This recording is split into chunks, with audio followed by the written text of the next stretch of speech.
Okay guys, ముందు వీడియోలో సగ్గుబియ్యం వడియాలు ఎట్లా పెట్టుకున్నాం చూపించాను కదా. ఇదిగోండి గాయస్, ఇవన్నీ సగ్గుబియ్యం వడియాలు మా అక్క మా అమ్మ కలిసి తీస్తున్నారు. కనిపిస్తున్నాయి కదా మీకు, తీస్తుంది. ఈడ మా అమ్మ తీస్తుంది, చూసారా గాయస్, తీస్తున్నారు. తీసిన తర్వాత వీడియో కోసమని కొన్ని ఎంచుతున్నాం గాయస్. వీడియో కోసమని కొన్ని చూడండి ఎంత బాగా పొంగుతున్నాయో. పొంగినాయా గాయస్. ఇప్పుడు ఒకటి మా నాన్న కోసం తీసుకొని టేస్ట్ ఎట్లుందో అడుగుదాం గాయస్. నేనైతే చేతిలో పట్టుకున్నాను గాయస్, కానీ కాలిపోయింది గాయస్ అట్లైనా చెయ్యి.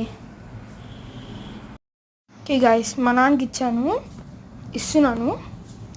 టేస్ట్ ఎట్లుందో అడుగుదాం గాయస్. అడిగాను, బాగుందని చెప్పాడు, కానీ అది రికార్డ్ చేయలేం. Thank you for watching. మీరు చేసుకోండి, బాగా వచ్చింటే కామెంట్ చేయండి. Thank you.